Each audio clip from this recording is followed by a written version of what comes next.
Pernah dengar istilah kearifan lokal? Mungkin kedengarannya kuno ya, tapi tunggu dulu. Dalam beberapa menit ke depan, kita bakal kupas tuntas konsep luar biasa dari Indonesia ini, dan kita bakal lihat betapa relevannya pengetahuan leluhur ini buat dunia kita yang serba modern. Oke, kita mulai dari sini. Dengerin deh moto hidup dari komunitas kampung adat Cirendu. Artinya kira-kira begini, nggak apa-apa nggak punya sawah, yang penting punya beras. Nggak masak nasi nggak apa-apa, yang penting makan. Nggak makan pun nggak apa-apa, yang penting kuat. Wow, ini pernyataan yang berani banget kan? Di negara yang makanan pokoknya nasi. Nah, ini yang bikin penasaran. Kok bisa sebuah komunitas punya filosofi sekuat itu dan tetap bertahan? Apa sih rahasia di balik ketangguhan mereka? Yuk kita bedah misteri ini bareng-bareng. Oke, supaya kita ngerti kenapa Cirendo ini begitu kuat, kita perlu bongkar dulu fondasi budayanya. Ada 3 konsep kunci nih yang saling nyambung dan penting banget buat dipahami. Yang pertama, ada tradisi. Gampangnya, anggap aja ini sebagai kebiasaan turun-temurun. Semua praktik yang diulang-ulang, yang diwariskan dari generasi ke generasi. Inilah kerangka sejarahnya. Selanjutnya, ini dia jantungnya, kearifan lokal. Ini bukan sekedar kebiasaan, tapi lebih dalam lagi.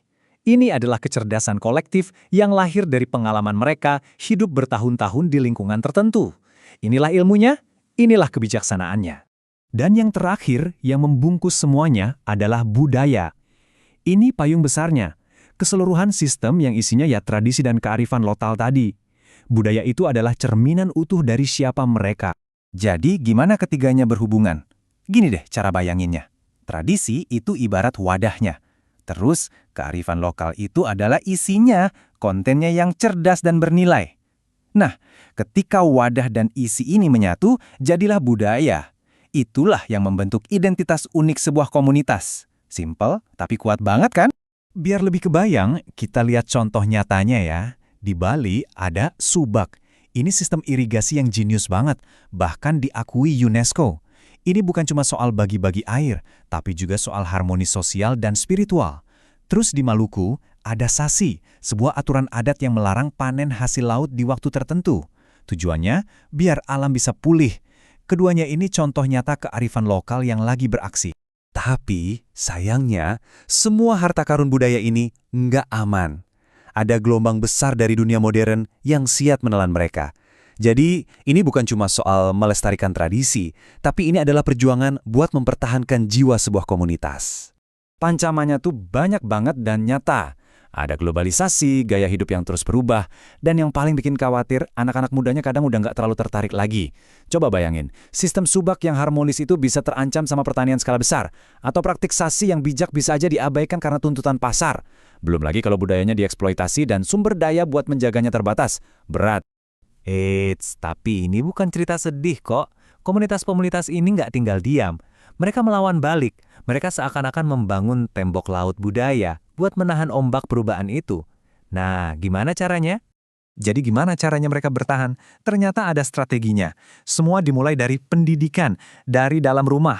Lalu, dokumentasi, biar nggak ada yang hilang di telan zaman. Terus, revitalisasi, yaitu membuat tradisi tetap relevan dan keren di masa kini. Dan yang paling penting, kolaborasi, karena ini perjuangan bersama. Komunitas, pemerintah, swasta, semua harus turun tangan. Oke, sekarang kita balik lagi ke pahlawan kita, kampung adat Cirendu. Gimana cara mereka menerapkan semua strategi ini? Gimana mereka bisa nggak cuma bertahan, tapi justru berkembang? Ini dia nih, filosofi pegangan mereka. Nyindung ke waktu, mi bapak ka zaman. Artinya kira-kira beribu pada waktu, berbapak pada zaman. Maksudnya, mereka tetap berpegang teguh sama akar tradisi mereka, sang ibu, tapi di saat yang sama, mereka juga pintar beradaptasi dengan tuntutan zaman modern, sang bapak. Keren kan? Mereka nggak menolak perubahan, tapi mereka mengendalikannya. Dan cara mereka mendidik, wah ini jenius banget. Pendidikan budaya di sana nggak dimulai dengan menghafal, tapi dengan satu pertanyaan sederhana buat anak-anak. Siapa saya? Ini cara buat membangun kesadaran diri dan identitas dari dalam. Fondasi paling kuat yang bisa dibayangkan. Setelah dari rumah, belajarnya lanjut lagi di Balai Atikan, semacam ruang belajar komunitas. Di sini, anak-anak nggak dipaksa. Mereka bebas milih mau belajar apa sesuai minat, mau itu musik angklung atau aksara Sunda kuno. Cara ini bikin mereka jadi cinta sama budayanya secara alami. Terus apa hasilnya dari semua usaha ini? Keren banget. Makanan pokok mereka, rasi alias beras dari singkong, sekarang sudah diakui resmi sebagai warisan budaya tak benda nasional. Nah, inilah jawaban dari misteri kita di awal. Kekuatan mereka itu nyata, ada di piring mereka. Sebuah simbol ketahanan pangan, identitas, dan kemandirian yang sekarang dilindungi negara. Kisah Cirendu ini kan bukan cuma buat mereka. Ini sebetulnya cermin sekaligus panggilan buat kita semua. Pelajaran dari mereka itu bisa kita terapkan di mana saja. Nah, dari sini pertanyaannya jadi balik ke kita kan? Setelah melihat gimana satu komunitas bisa menjaga jiwa mereka tetap hidup, sekarang coba deh kita lihat sekeliling kita sendiri. Harta karun lokal apa, praktik unik apa, atau kebijaksanaan apa yang ada di lingkunganmu yang mungkin selama ini tersembunyi dan menunggu buat ditemukan. Coba deh pikirkan.